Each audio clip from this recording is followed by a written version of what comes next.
제가 앞전에도 잠깐 11조에 관해서 내 얘기를 통해서 11조가 담고 있는 의미를 설명했듯이요. 11조는요. 하나님께서 약속의 땅에서 이스라엘이 교회인데 교회들에게 하나님의 은혜를 기억하도록 명령하신 하나의 율법이라고 그랬어요. 그러기에 온전한 11조를요. 하나님께 드릴 때 이 세상 그 어떤 것과도 그야말로 비교할 수 없는 가장 큰 영생이란 복을 쌓을 곳이 없도록 부어주시겠다고 한 게 말라기 3장 8절 이하의 11조에 대한 개념이거든요. 즉 하나님의 백성들은요. 하나님이 어떤 분이신가를 알아보고 그 하나님의 명령하신 말씀들을 두고 듣고 보고 순종하면서 따를 때 그들에게 영생이라는 복을 주시는 것이 11조가 담고 있는 깊은 의미인 거예요. 그렇기 때문에 11조는요. 단순히 소득의 10분의 1을 하나님께 바친다는 것보다도요. 하나님의 전적인 은혜로 출애굽한 이스라엘이 즉 세상의 눈을 돌리고 살던 교회들이 다시 하나님의 말씀 안으로 들어와 그 하나님의 은혜가 너무나 감사하게 느껴질 때 그때 드리는 예배가 바로 11조예요. 그게 바로 신령과 진정으로 드리는 예배고 하나님은 영이시기 때문에 그러한 예배만 받으시겠다고 하신 게 말라기 3장 8절 이하의 내용인 거예요. 하나님은 영이시기 때문에요. 인간이 바치는 제물에는 정말 관심이 없어요. 하나님이 영인데 그 제물이 뭐가 필요해요? 이것만 해도 얼마나 교인들이 목사들한테 속고 사는지 저는 정말 참 답답해요. 물론 이 성령 자체가 성경이고 말씀이거든요. 이 말씀이 심령 안에 거한 자들은요. 세상적인 거짓말이라 하더라도요. 하지 않지만 하나님은요. 인간들이 먹고 살기 위해서 하는 거짓말에는요. 그다지 관심이 없으시다 그랬어요. 누구를 위해서? 당신을 위해서. 기억하지 않으시겠다 했거든요. 물론 성령이 심령 안에 있는 사람들은요. 하나님과 동행하기 때문에 세상적인 거짓말을 하지 않으려고 노력도 하지만요. 혹여 거짓말을 했다 하더라도 그게 구원과는 거리가 별개이기 때문에 정확하게 이걸 알아야 돼요.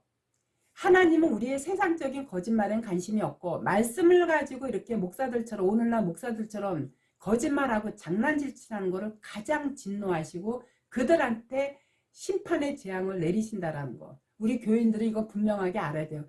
목사들은 입에 거짓말하는 그 영을 하나님께서 넣어줘서요. 목사들처럼 거짓말 잘하는 직업이 없어요. 이건 제 얘기가 아니라 성경에 분명하게 나타나 있는 말씀이에요. 그래서 우리가 세상적인 거짓말과 구원과는 별개라는 거죠. 물론 하나님이 말씀이 신령 안에 있는 사람들은요. 세상적인 거짓말 하려도 하지 않아요. 왜? 하나님이 어떻게 거짓말을 해요? 하나님은요. 교회들이 세상과 간음하는 그 자체를 가장 저주하시고 그들만을 심판하세요. 간음 자체가 남녀가 서로 눈이 맞아서 배우자를 놔두고 간음하는 것이 성경에서 말하는 간음이 아니에요. 그리스도의 말씀에다 세상 교리를 섞고 전하는 목사가 바로 음녀고 그들이 바로 간음한 자라고 하는 거예요. 저 역시요. 사실 목사지만요. 간혹 성경 말씀을 갖고 제가 이제 그 곡해해가지고 다르게 해석하는 경우가 그동안 많았었어요.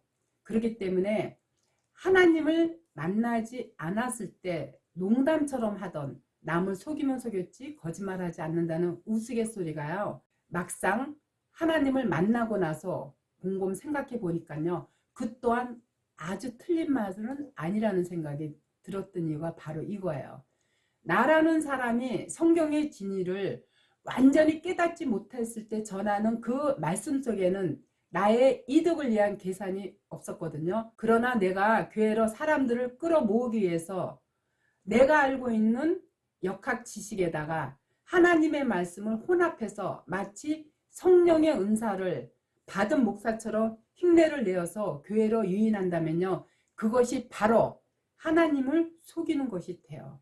그동안 저 역시도 살아오면서 세상적으로 먹고 살기 위해서 수없이 많은 거짓말을 해왔지만요. 하나님께서 나는 나를 위하여 너의 허물을 도말하는 자이니 내 죄를 기억지 아니하리라. 이렇게 이사야서 43장 25절에 분명하게 말씀하셨어요.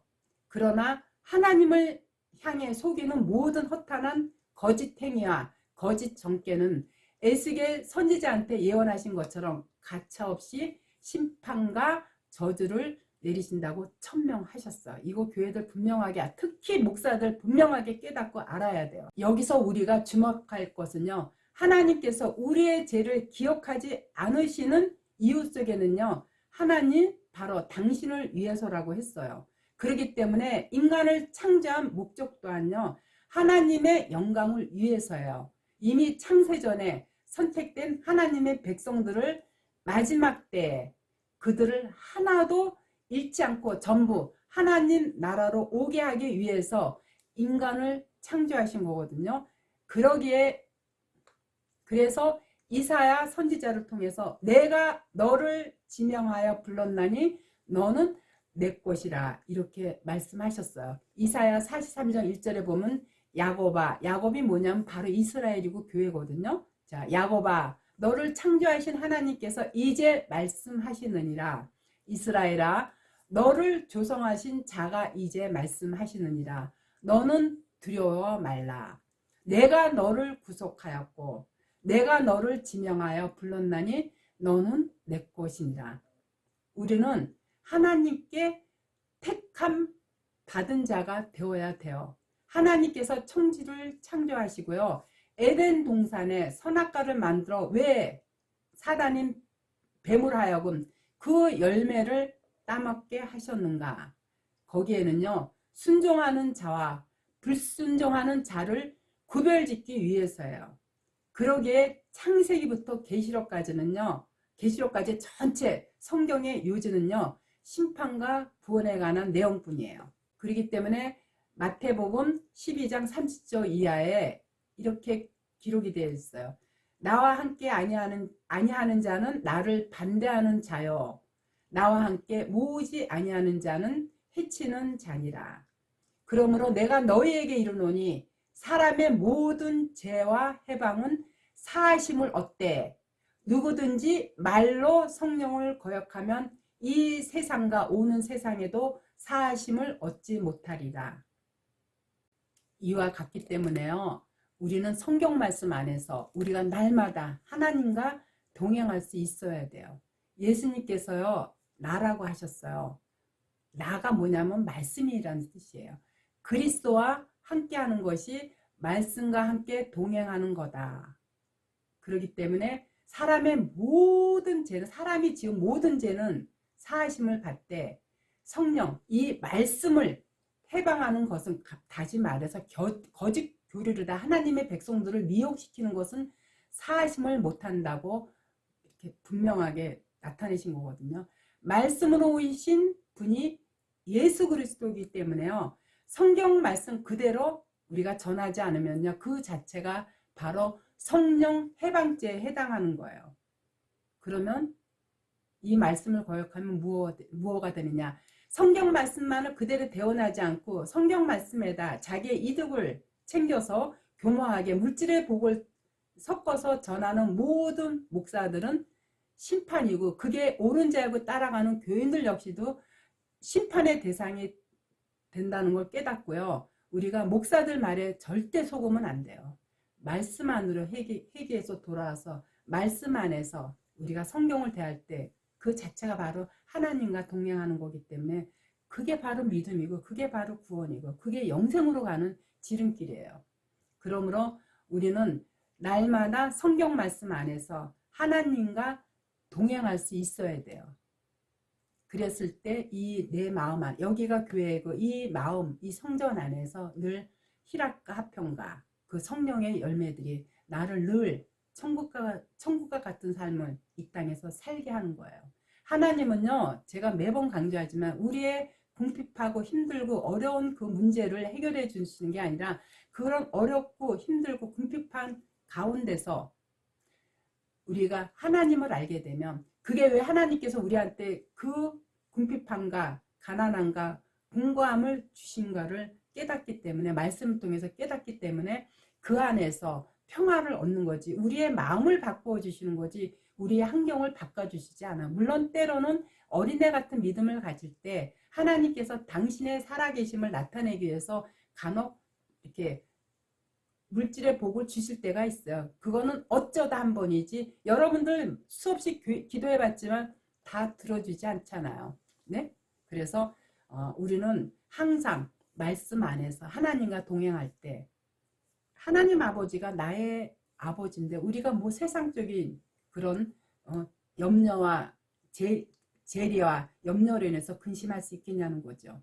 이것만 우리가 정확하게 깨달아도 날마다 우리가 이 천국에서 사는 거예요. 그래서 사도 세례 요한도 그렇지만 예수님도 그러셨어요.